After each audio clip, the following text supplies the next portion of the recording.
Welcome everyone to Ross County TV's new concept. We've called it the Staggies Lounge. What we want to get out of this is we want to sit down with players and discuss what's brought them here to Ross County and their life on and off the field. So who better than to open it than none other than Richard Foster. Welcome. Thank you. Richard, you're obviously a guy that's got a strong affinity with the club. You've been here twice now. How did it feel to come back in the summer? It felt really good. It was, I had good times here. We won the cup and it was a great bunch of lads.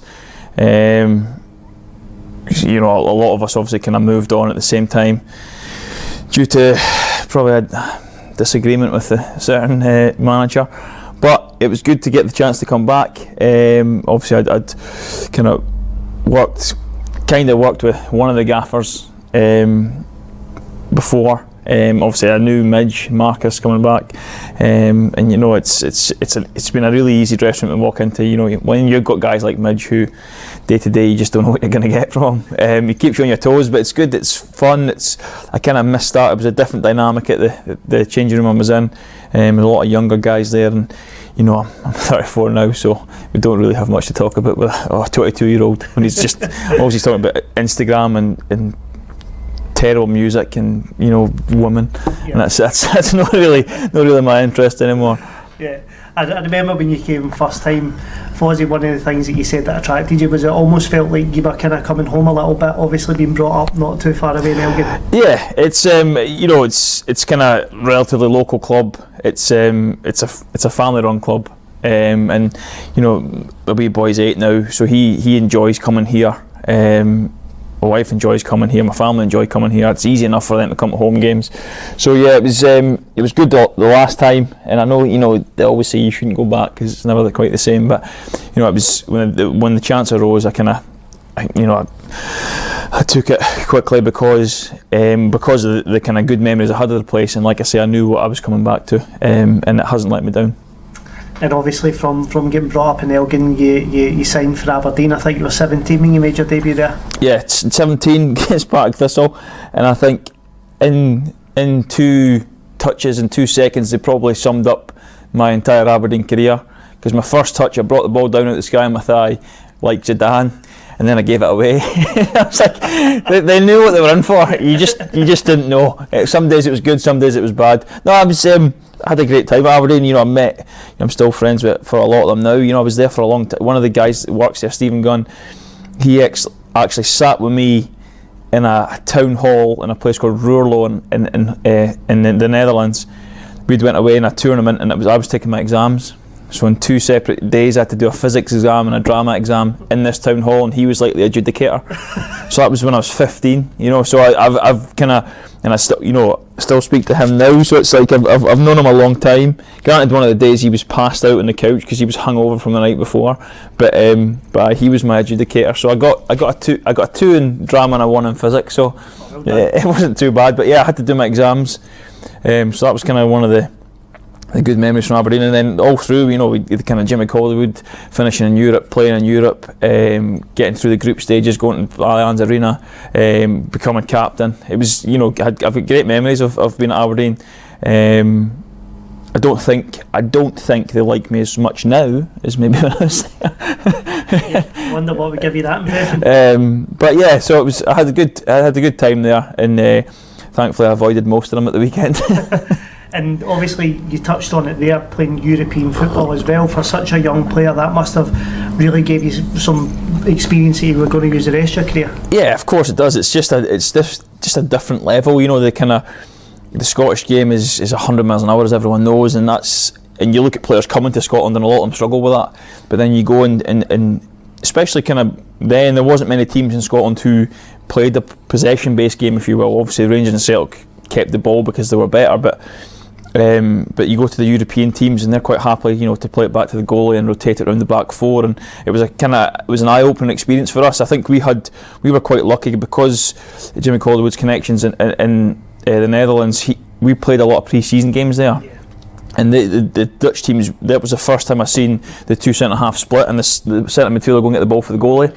And obviously we were kind of here on the pitch going, what the hell's going on here? We were just getting the ball and punting it along and chasing it. But So we kind of had a bit of experience of playing those European games, which certainly helped when we went into the actual proper competition.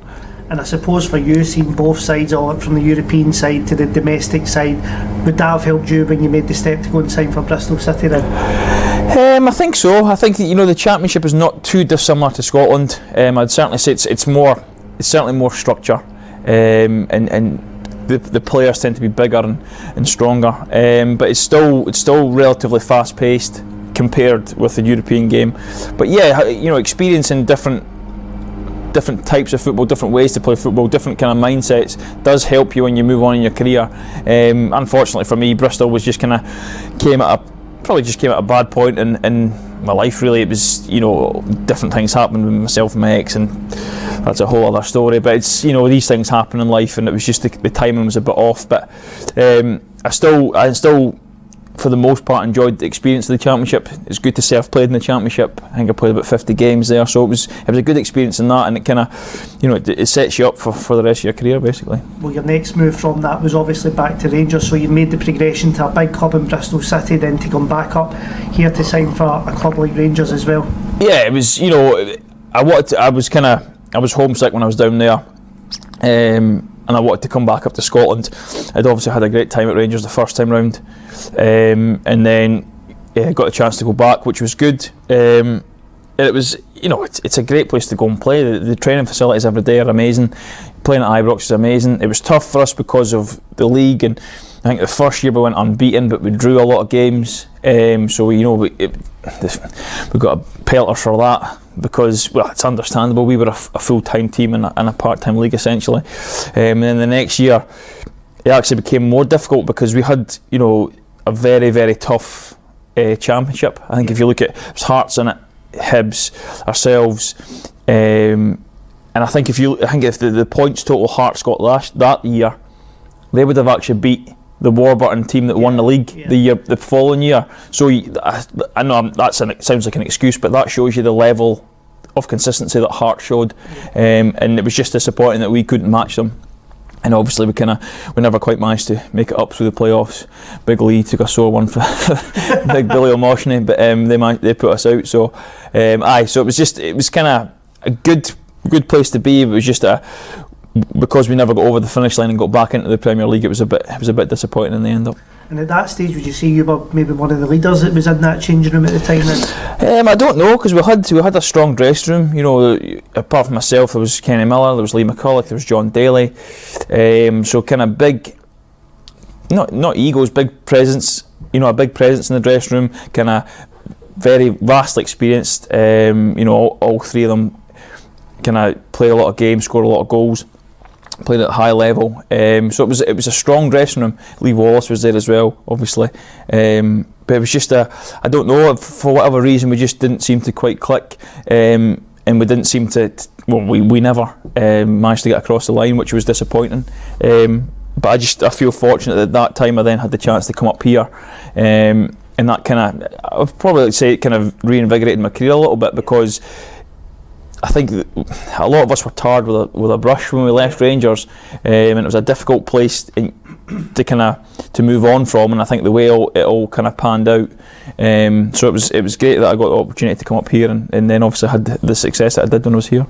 I remember one of the first things you said to me when you came back up here was how laid back you felt the culture was coming back up to the Highlands, and how you could really focus on your football career. Well, yeah, I mean, the thing is, you go from an environment where you have to win every single game, and when you don't, it's kind of, the fans are not happy, and they're quite vociferous, and they'll let you know they're not happy, and when there's 50,000 of them, you can hear it.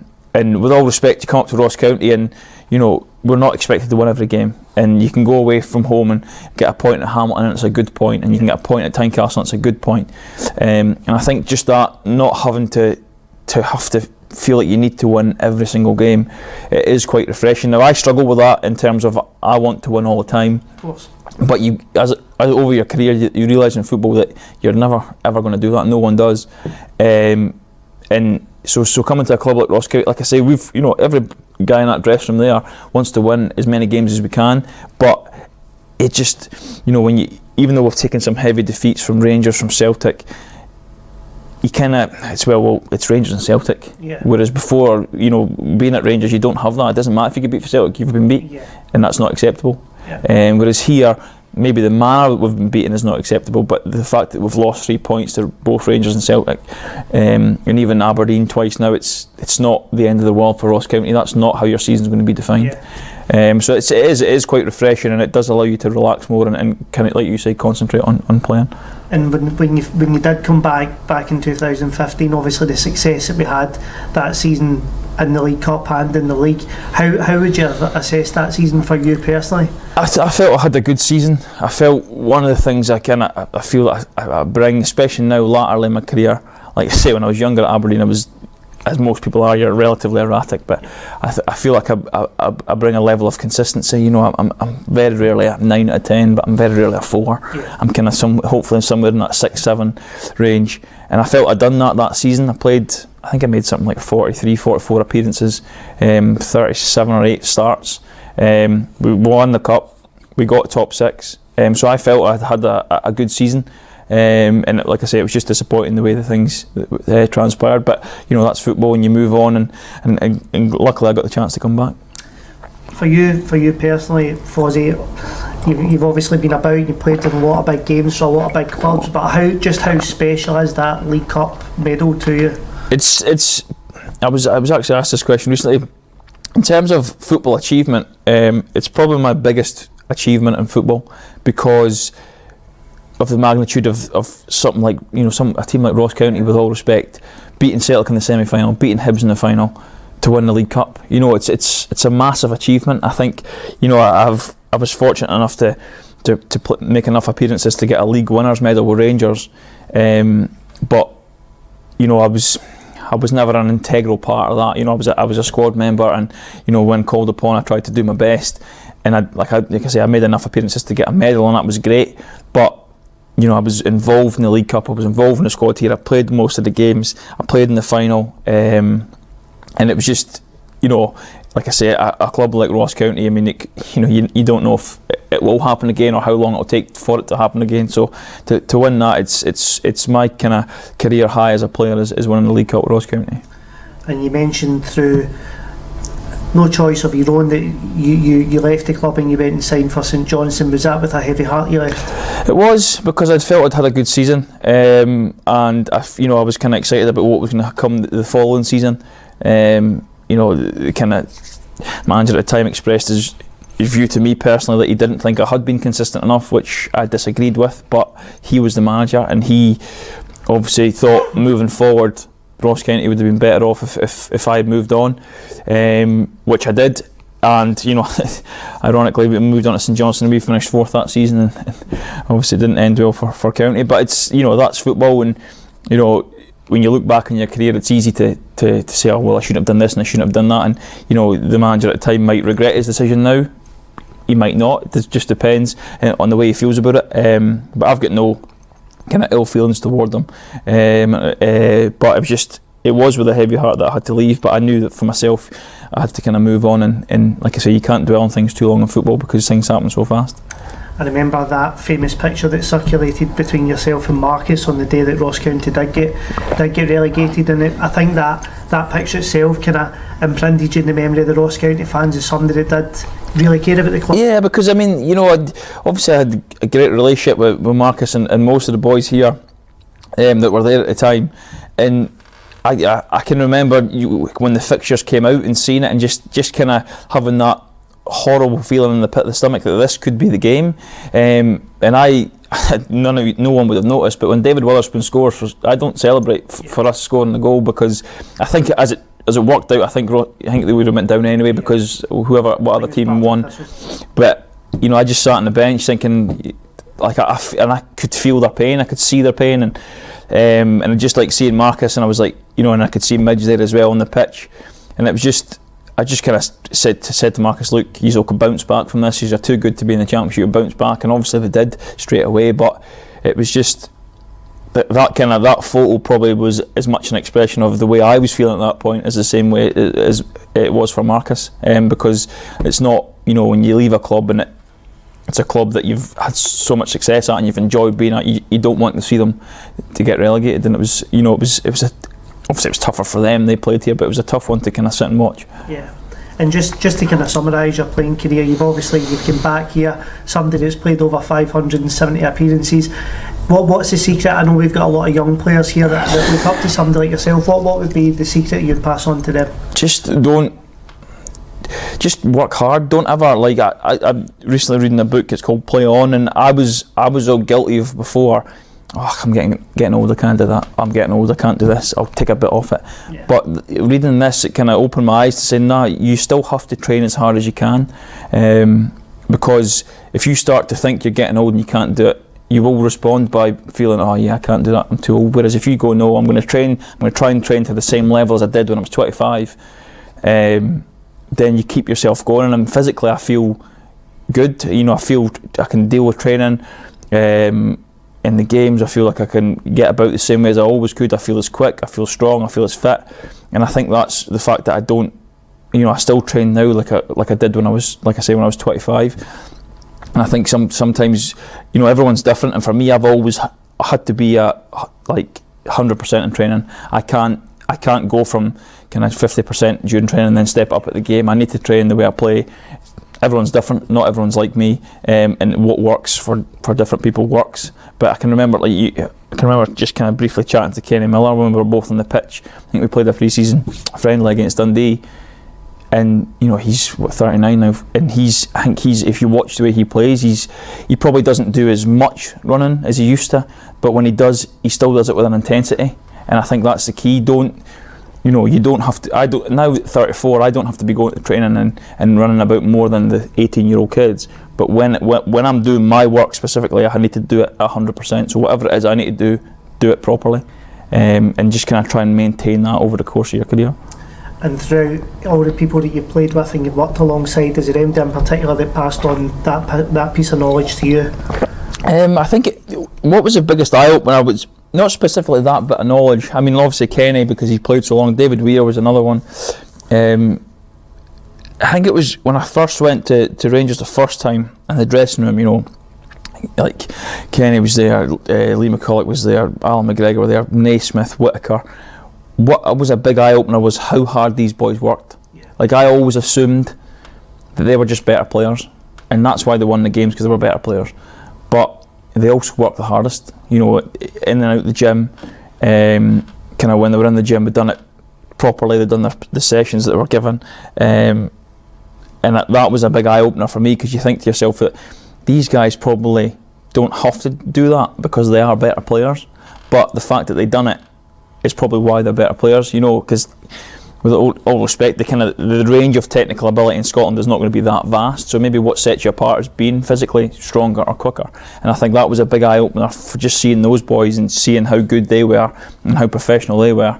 And that was, like I say, that was probably the kind of that, and I would say probably Russell Anderson when I was younger would have been the two biggest influences probably on my football career. Just finally, it wouldn't be a Richard Foster interview without touching on your relationship, obviously, you've got with Amy, your wife. Amy was somebody that I noticed the first time you came here was somebody that also embraced the culture of the club. She was in and around the fans and around other players and their families. Was she a big decision on you coming back up here? Yeah, well, obviously when things like this happen, it's always something you discuss with your family, and she just says, look, you're kind of not really happy where you are. You've now got the chance to go back to somewhere you've been happy before. You'll be happy again, and she always just maintains that she'll support me whatever happens. The way our careers work, I mean, she can be away for pretty much a whole year, I can be up here, but as long as we're kind of there to support each other when we need each other, I think it works well. And like I say, and knowing that I've always got that support there, then allows me to not have to worry about what's happening, that side of things. I can just concentrate on playing. I think she recently described us as Bonnie and Clyde, which I don't think is far wrong, especially in Scottish football. I feel like I'm getting to be quite a villain. I was getting booed a couple of weeks ago at Hamilton. I don't even know what I'd done at Hamilton. Jesus Christ. But yeah, so it was good. We got on really well, and like I say, she's always there to support me, and hopefully she feels the same. I'm always there to support her. So Well, I suppose the last thing to say for us would be thank you for opening up and giving not only ourselves but the fans an insight to Richard Foster. So no problem. Thank you. Thank you for having me. Thank you.